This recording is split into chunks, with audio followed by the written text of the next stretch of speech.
Buenas tardes, seguimos con la tercera parte de la conferencia. En esta parte quiero darle un panorama de los modelos que existen para los activos subyacentes. Solamente recordemos que ¿por qué estamos haciendo esto? Tenemos que calcular un valor esperado. Para calcular ese valor esperado tenemos que tener la distribución de probabilidad de la posición del sistema en el tiempo final t, y para ello tenemos entonces que conocer la dinámica del proceso desde 0 hasta t. La modelación de estos procesos, bueno, se hacen desde dos puntos de vista, que son los dos grandes puntos de vista en la modelación de cualquier fenómeno: la modelación en tiempo discreto y la modelación en tiempo continuo. Por algunas razones de conveniencia en la evaluación de los activos financieros se prefiere la modelación en tiempo continuo, familia de variables aleatorias en tiempo continuo, o un proceso estocástico, como se le conoce. Y la principal clase de modelos vienen de lo que se llaman ecuaciones diferenciales estocásticas. Déjenme darle una idea de la evolución histórica de estos modelos. El primero de todos es un modelo debido a matemático francés, Bachelier, en 1900, y el modelo que ustedes pueden ver aquí. O sea, nuevamente ese T es el precio del activo financiero, y esta es una ecuación diferencial donde el primer término, si ustedes se fijan solamente en el primer término, pues es una ecuación diferencial ordinaria de la derivada o sea, la velocidad a la que cambia, o la tasa de cambio del precio es proporcional a una cantidad, es proporcional al precio, y la tasa de proporcionalidad es una cantidad pero a eso se le añade, eso sería una ecuación determinista, una ecuación diferencial ordinaria determinista, a eso se le añade un término aleatorio, donde Bt es un movimiento browniano, un proceso bien conocido que tiene incrementos independientes y gaussianos, o sea, con distribución normal. Esto depende de dos parámetros, de mu, que es conocido como el drift, y sigma, que es conocido como la volatilidad en la terminología financiera, que no es más que la desviación estándar de la varianza del proceso. Aunque este modelo fue el pionero, realmente no se utiliza mucho, tiene un inconveniente que produce precios negativos, no lo queremos, aunque bueno, para temperaturas podemos tener temperaturas negativas, pero para precios no. Y realmente el modelo que constituye el modelo estándar de la industria en nuestros días es lo que se conoce como el modelo de Black-Scholes del año 74, que está dado por esta ecuación. Entonces dice que es un browniano geométrico, porque fíjense la diferencia que se le añade aquí ST, o sea que la volatilidad, la desviación estándar es proporcional también al precio. Y este modelo sí conduce a precios positivos, pero no captura todos esos elementos que le hablé en la parte anterior de la charla. No captura parte de esos movimientos, porque la distribución normal no es una distribución que describe bien el comportamiento del cierto de esos fenómenos, esos rasgos que vimos en el modelo anterior. Entonces, lo que se ha tratado de generalizar este modelo, y las generalizaciones han ido en dos direcciones distintas. Por ejemplo, una de las críticas que se le hace a este modelo es el hecho de que la volatilidad, o sea, saben que la volatilidad por la desviación estándar es lo que trata de reflejar es la variabilidad de los datos o del fenómeno, y se asume esa variabilidad en el modelo de Black-Scholes, se asume que es una constante en el tiempo, pero en realidad se ha comprobado empíricamente que no es así. Entonces, otros modelos que asumen una dinámica temporal para la volatilidad. Entre el más conocido está el modelo de gesto. Pueden ver que la diferencia aquí es que la volatilidad es temporal, y a la vez el cuadrado de la volatilidad sigue otra ecuación diferencial estocástica. Entonces, combinando combinadas esas dos ecuaciones diferenciales estocásticas da un modelo mucho más realista y realmente captura ese fenómeno que es importante, el fenómeno de la volatilidad, porque la volatilidad está asociada con el riesgo. Otra dirección en la cual estos modelos se han desarrollado consiste en añadirle un nuevo término. El modelo de Black-Scholes es un modelo que tiene trayectorias continuas, el precio cambia continuamente en el tiempo. Sin embargo, se ha observado empíricamente también que el precio cambia de manera brusca. Fenómenos, noticias que vienen, eventos que vienen que modifican de manera brusca el precio. Entonces, hay dos modelos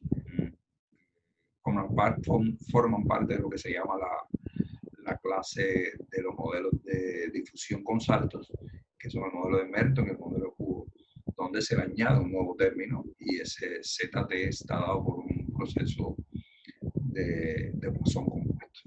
Entonces se ha seguido generalizando esta clase a la clase de los procesos de Lévy, que es debido el nombre al matemático francés Paul Lévy, igualmente modelos que ya existían en la matemática desde hace muchos años, pero que las aplicaciones en finanzas realmente comenzaron hace ya 20 años.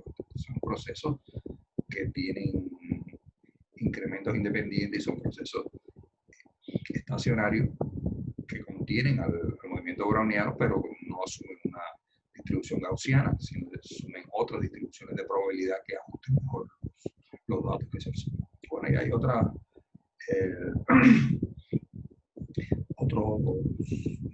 desarrollo que está escrito ahí, pero no quiero entrar por falta de tiempo. Por ejemplo, los modelos híbridos, solamente decir el modelo híbrido, que es un modelo que tiene en cuenta dos cosas, la volatilidad estocástica y al mismo tiempo el hecho que haya saltos aleatorios en el modelo.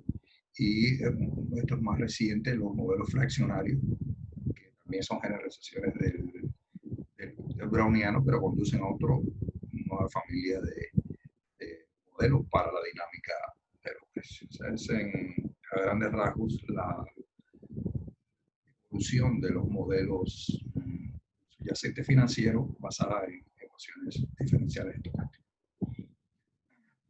Déjenme comentarle otro de los elementos en la fórmula del precio, que recuerden la probabilidad de riesgo neutro,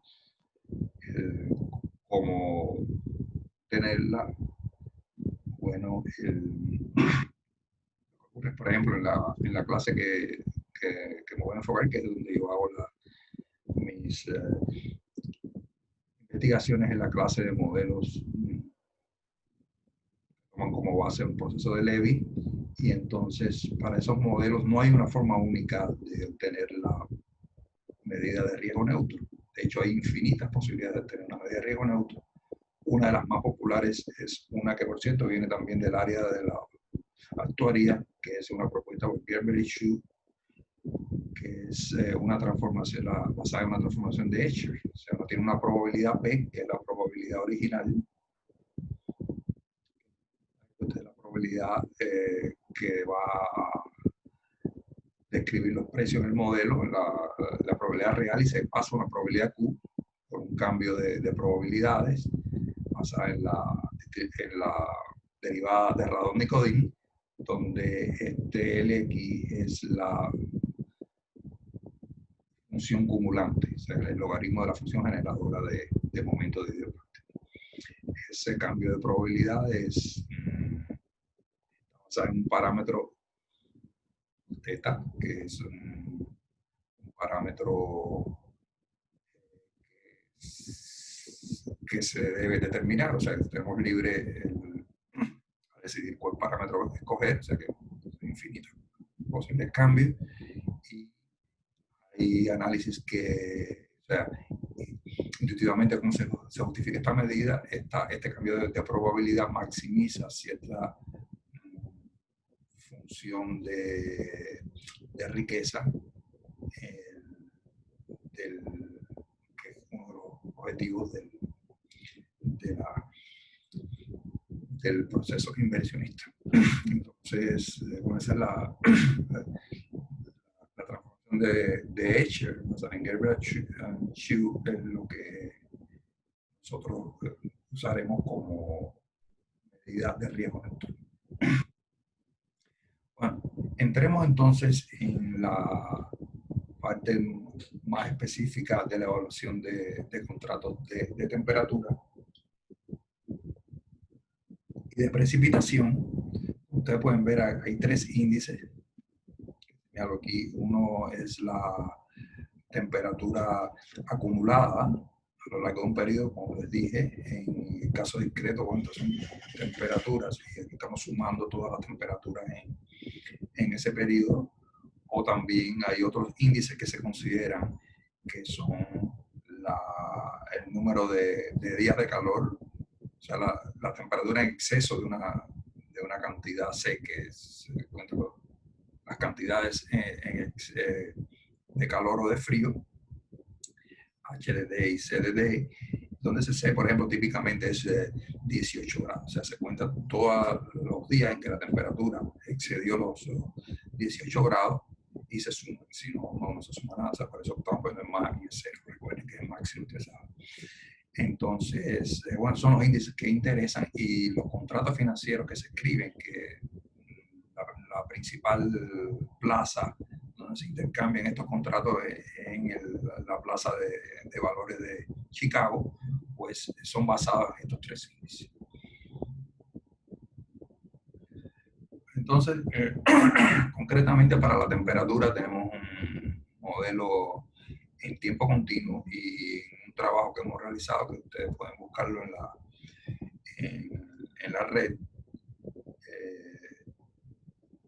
Pues nosotros hemos utilizado este modelo solamente para ilustrar cómo funciona el proceso. O sea, es un modelo para la temperatura y fíjense que para la temperatura tenemos que introducir una componente estacional, porque evidentemente estamos muy marcados por las estaciones. Tiene este segundo término lo que se llama un proceso de reversión a la media. Es decir, si un día hace temperatura muy, bueno, puede ser temperatura muy alta, pero siempre tiende a revertir a una cierta medida y después tenemos un ruido que no es un ruido gaussiano, sino un ruido está dado por un proceso de Levy y con una volatilidad también que depende del tiempo.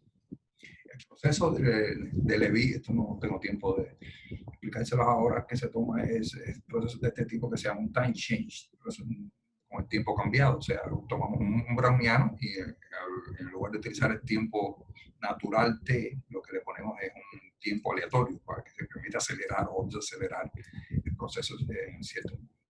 Y bueno, la componente determinista es típicamente una sinusoide, un proceso de seno y coseno.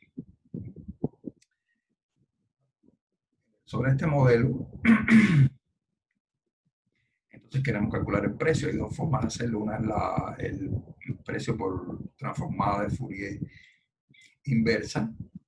Porque déjenme decirles que lo interesante es que para los procesos de Levy, recuerden que lo que tenemos que calcular es la ley de distribución de probabilidad bajo la medida de riesgo neutro, o sea, sobre la transformación de Escher de la variable subyacente, en este caso de la temperatura.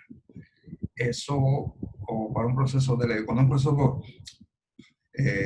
browniano, bueno, sabemos que es una distribución normal, pero con los procesos de Levy en general, pues no conocemos bien cuál es esa distribución, pero hay una teoría general de los procesos de Levy, que igualmente no tengo tiempo de hacerla aquí, pero que nos permite calcular de manera general no la función de distribución de la variable subyacente, en este caso la temperatura, sino de calcular la función característica, por las propiedades que tiene este proceso de Levy. Entonces, lo que se dispone aquí más que la función de distribución es la función característica, pero es bien sabido en probabilidades que hay una conexión unívoca entre las dos, función de probabilidad y función característica. Entonces, conociendo la función característica, podemos calcular la función de distribución y viceversa. Bueno, basado en eso, lo que tratamos es de calcular esta probabilidad siendo una transformada de Fourier de la variable, perdón, del payoff original. O sea, el payoff, recuerde que el payoff original es H, y entonces nosotros introducimos un nuevo payoff, que es un payoff amortiguado por razones técnicas que no quiero entrar ahora a discutir, y entonces el precio se puede calcular de esta manera, se va haciendo utilizando la transformada inversa de Fourier. O sea, esta es la distribución de probabilidad de la exponencial de la temperatura, y entonces podemos utilizar transformada inversa de Fourier para calcularla, no, perdón, esto que está aquí, precisamente la función característica del proceso de la exponencial de la temperatura evaluada en R menos y R es un factor de amortiguación que lo necesitamos para que las integrales convergen, básicamente. Y esta es la transformada de Fourier del PF modificado. Bueno, entonces lo que en definitiva el problema matemático se reduce a calcular esa integral. No siempre es posible calcularlas analíticamente, entonces hay que recurrir a métodos numéricos para hacerlo, pero es muy factible hacerlo numéricamente. Pero el otro método que voy a explicar más en detalle, que realmente es que yo uso en el artículo que les comenté, es un método diferente, se ha basado también en la función característica. Bueno, primero lo que hago es lo siguiente: resuelvo esta ecuación diferencial que ven aquí, pues la resuelvo, eso aplicando básicamente un resultado que es el lema de Ito, un resultado bien conocido que igualmente no tengo tiempo de entrar en detalle, y esta me da la solución de la ecuación diferencial. La solución de la ecuación diferencial depende de un cierto proceso WT que es una funcional del ruido de Levy que tengo subyacente. Y que entonces, si nosotros quisiéramos calcular el valor esperado basado en la temperatura, bueno, esto es una función determinista que no hay ningún problema, esto es una constante, pero el problema es que hay que calcular distribuciones de probabilidades de un funcional de proceso de Levy, o sea, de una integral de un proceso de Levy. Pero por suerte hay una fórmula muy conveniente, muy recurrida, que permite calcular la función característica de un funcional de un proceso de Levy. Aquí hay,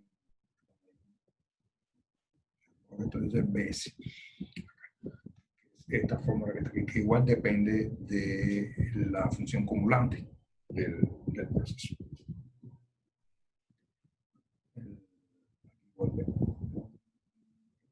Esta es la fórmula que usamos para calcular la función característica de ese proceso. Y hacemos lo siguiente: recuerden el payoff de los contratos basados en temperatura. Bueno, dependía, había que calcular una combinación de estos dos valores esperados, que calcular estos dos valores esperados. Para calcular esos dos valores esperados tenemos que calcular la temperatura acumulada en un periodo. Para calcular la temperatura acumulada, digamos, en un mes, que son 30 días, pues utilizamos una propiedad del proceso de Levy que dice que los incrementos del proceso son independientes. Entonces el valor esperado de variables independientes es el producto de los valores esperados. El valor esperado del producto de variables independientes es el producto de los valores esperados, o sea que basta con conocer la distribución de probabilidad en un día para calcular la de n días, y fíjense que lo que tenemos que resolver son estas integrales que están aquí. Bueno, estas integrales que dependen de la función de densidad de la distribución acumulada. Entonces, por transformada inversa de Fourier de la función de densidad pasamos a la función característica, que es lo que conocemos nosotros. Un resultado, eso lo pueden buscar en artículo que nos da la función característica del proceso, y bajo la medida original P, pero entonces al pasar la medida Q con la transformada de Escher, pues es también algo relativamente fácil y ustedes pueden ver ahí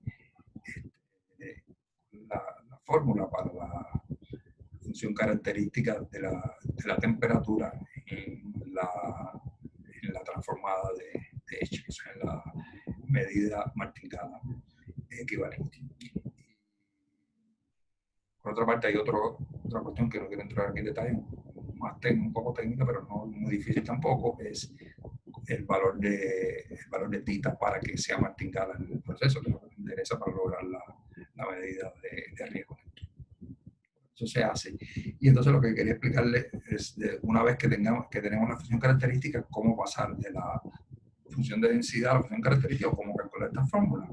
Simplemente lo que hacemos es escribimos la función de densidad de la temperatura acumulada, expandimos esa función en términos de series de Fourier, en un método un poco distinto a lo anterior. En el método anterior estamos transformando la inversa de Fourier y expandimos en series de Fourier la función característica, la función de densidad del proceso, y sabemos que los coeficientes de esa expansión, pues simplemente el producto escalar en el espacio de funciones entre la base de Fourier, que solamente tenemos la parte real, porque la función de densidad es real, la parte imaginaria es cero, y aquí tenemos que hacer varias truncaciones, o sea, la serie la llevamos hasta un cierto valor N1, suficientemente largo, y también la expansión la hacemos en un intervalo B1 y B2 que tenemos que tomarlo suficientemente largo. Entonces, bueno, por transformar en inversa de Fourier sabemos estos coeficientes, y estos coeficientes están dados en términos de la función característica, que a la vez podemos calcularla por lo que ya hemos discutido, así, como solución de la ecuación diferencial estocástica.